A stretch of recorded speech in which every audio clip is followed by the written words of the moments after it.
તો હેલો, સ્વાગત છે એક નવા બ્લોગની અંદર. તો ગુડ મોર્નિંગ, વાગી રહ્યા છે 10:30 ને બ્લોગ ચાલુ કરી નાખ્યો હતો ને મસ્ત એવું જોયું હતું, લોકેશન બતાવી દીધું ને અમારી ગાડી લઈને જવાનું હતું વાડીએ મજાનું.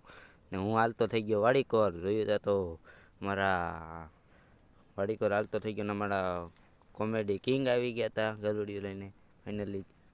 ને પાછો નીકળી ગયો વાડી તરફ અને મસ્ત જોઈએ સારું લોકેશન એવું આવતું હતું. વાડી તરફ નીકળી ગયો ને એમાં ભાઈબંધ વૈશમાં મળી ગયો હતો એટલે ઊભી રાખી દીધી હતી ગાડી. અને જો અહીંયા વૈશમાં ભાઈબંધ મળી ગયો, સીધો આવી ગયો વાડીએ નથી ને વાડીએ આવીને કન્ટિન્યુ બ્લોગમાં જોઈને આપણે અહીંયા વાવી દીધા હતા ઘઉં વાવીને ઘઉં વાવેલા હતા, ઉગી ગયા હતા. ડુંગળી વાવેલી હતી, મસ્ત એવું કંઈક લોકેશન આવતું હતું. લાઇક કરી દેવાનું કીધું ને આપણે લાઇક કરી દેવાનું કીધું ને આ ઘઉં વાવી દીધા હતા વચમાં. ને હું તો વાડી તરફ પાછો હાલતો થઈ ગયો એટલે એવું વાદળનું લોકેશન આવતું હતું ને મસ્ત એવું જોયું તો આપણી ટોપી ને એવું બધું હતું અને મસ્ત એવું કાંઈ વાડી તરફ. અને આપણો બ્લોગ આ ઉપર ટોનથી લાઇક કરો, શેર કરો અને સબસ્ક્રાઈબ કરી દેજો. ને આ ફૂલ બ્લોગ આ ચેનલમાં છે, સબસ્ક્રાઈબ